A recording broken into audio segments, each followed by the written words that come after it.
కంచుకి ప్రభు,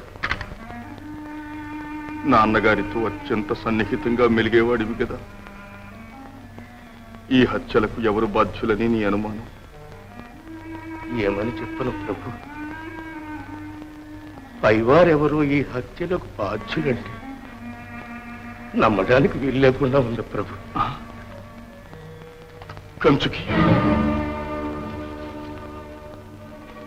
క్షమించండి ప్రభు. తమరు ఒంటరిగా ఉద్యానవనంలోకి రాత్రి వేళ రావటం అంత క్షేమం కాదు ప్రభు.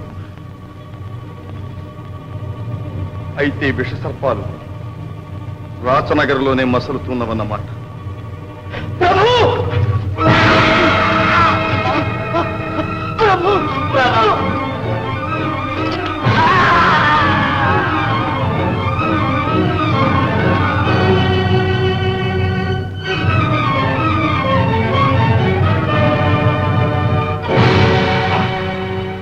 మేఘనాథుగా ఎందుకింత ఘోరానికి పాల్పడ్డా?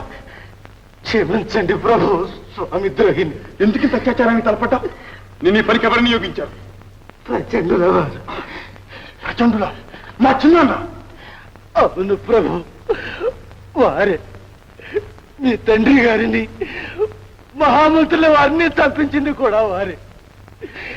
ధనాశకు దాసుండయ్యాను, స్వామి ద్రోహం తలపెట్టాను. ఈ పాపిని మన్నించండి ప్రభు. ద్రోహి, ప్రచండు.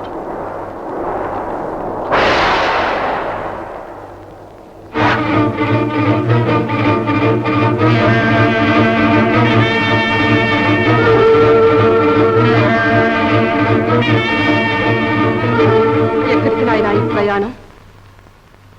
ఏమిటి ఆవేశం? ప్రతీకారం. నా తండ్రి దారుణ హత్యకు ప్రతీకారం. నన్ను, నా రాజ్యాన్ని కబళించటానికి కపటనాటకం ఆడుతున్న గోముఖ వ్యాఖ్యానం మహాపాపి ఆ ప్రచండుని నా కలవాలానికి బలి చేస్తాను. అవునమ్మా, వాడే. నా తండ్రిని తప్పింది వాడు, మహామంత్రిని మట్టుపెట్టింది వాడు. ఇంతకు ముందు నా మీద హత్యా ప్రయత్నం చేయించాడు. ఆ కటికి కసాయిని కత్తికు కండ తీసి కాకులకు గద్దలకు విందు చేస్తాను. ప్రతాప్, ఆగు నాయనా, ఆవేశపడకు.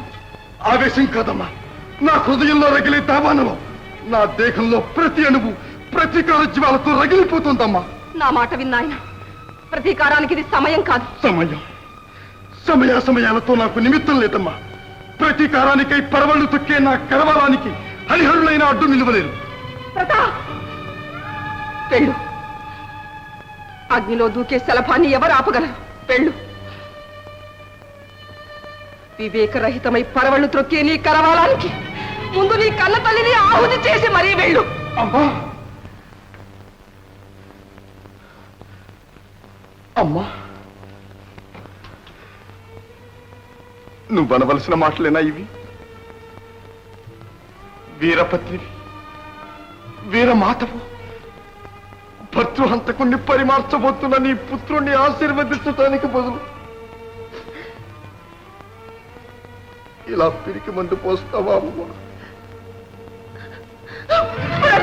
అమ్మా, అమ్మా.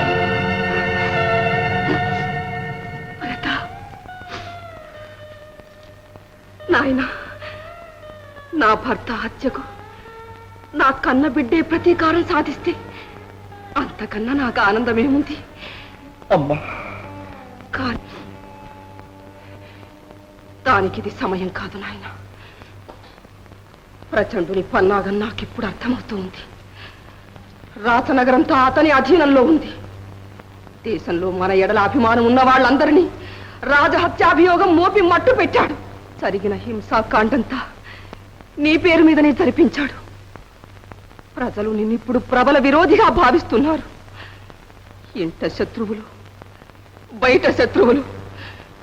ఇప్పుడు నీవు ఉద్రేకంతో ఏది చేసినా అనర్థాలకు దారితీస్తుంది. ఈ పరిస్థితుల్లో కార్యసాధనకు కావలసింది యుక్తి. కానీ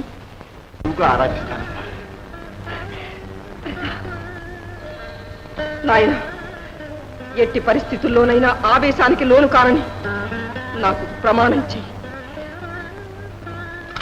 అలాగేనమ్మా. నీ పాదాల సాక్షిగా ప్రమాణం చేస్తున్నా. నాయనా,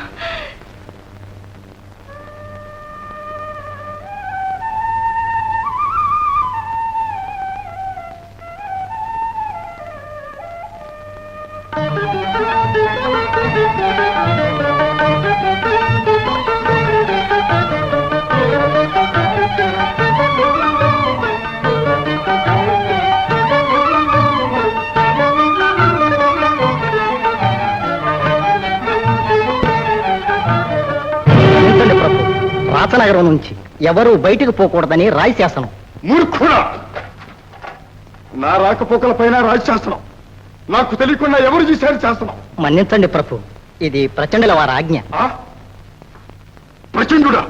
అవును నాయన, నేనే ఆజ్ఞాపించాను. నీ మంచి కోసమే చేశాను. చూడు ప్రతాప్, దేశంలో అరాచకం ప్రబలి ఉంది. బయట శత్రువుల వల్ల నీకు ఏం ప్రమాదం జరిగినా అందుకు బాధ్యత నాదే అవుతుంది కదా నాయన. అందుకని నా శత్రులెవరో మిత్రులెవరో నాకు తెలుసు. ఉండే ఆ శత్రువులు ఇంట్లో ఉన్నారో బయట ఉన్నారో కూడా నాకు తెలుసు. నా తండ్రి ప్రాణం బలికొని నన్ను నా రాజ్యాన్ని కబళించడానికి ఏమిటాయన ఆవేశం? ఏమిటా అర్థం లేని మాటలు? నువ్వు ఎవరితో మాట్లాడుతున్నావో ఏమైనా గుర్తించావా? నీకున్నంత కష్టము, బాధ, కార్యభారం అతనికి మాత్రం లేవా? అతను నీలాగే ఆవేశపడుతున్నాడా? అతన్ని చూసేనా నేర్చుకోలేవా ప్రతాప్? పొరపాటేనమ్మా. చిన్నాన్న, నా వివేకాన్ని మన్నించండి. నాయనా ప్రచండ, అబ్బాయి మనసు ఏమీ బాగాలేదు. ఆవేశంలో అన్న మాటలకు ఏమీ అనుకోకు నాయనా. ఆ విషయం మీరు చెప్పాలా వదినా? అబ్బాయి సంగతి నాకు తెలియదా?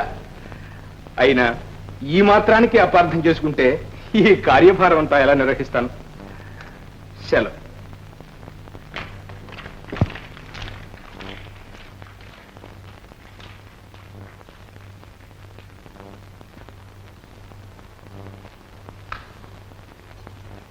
ప్రతాప్, కార్యదీక్షకు ఆవేశం పనికిరాదు నాయన.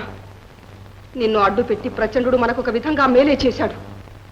నువ్వు ఇలా బహిరంగంగా బయటికి పోయి ఎంత ప్రమాదమో ఏమైనా ఆలోచించావా? ప్రమాదమని భయపడి ప్రజల కంట పడకుండా ఉంటే వారి సహకారాన్ని ఎలాగమ్మా సంపాదించటం? ప్రజల కంట పడే ముందు వారిలో నీపై ప్రబలిన అపోహలను తొలగించాలి. ఆ అపోహలను తొలగించడానికైనా బయటికి పోవాలి కదా, మరి దానికి దారి ఉంది నాయన. ఇలా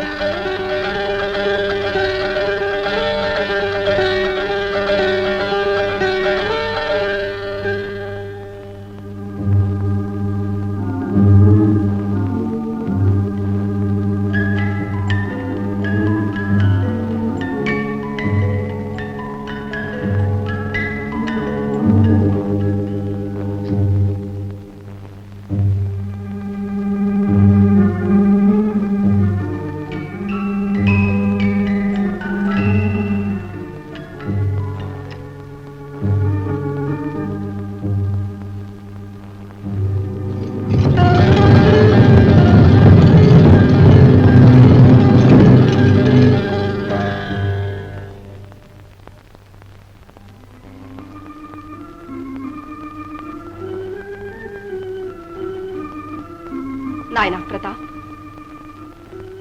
ఈ రహస్య మార్గం ఊరి వెలుపల విఘ్నేశ్వరాలయానికి చేరుస్తుంది.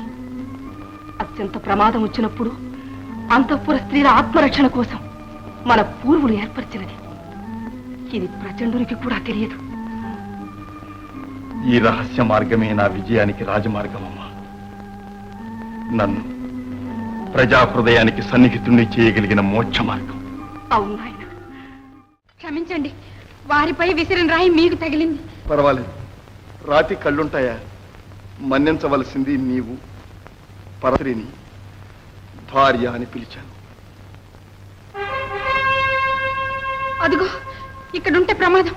రండి పోదాం.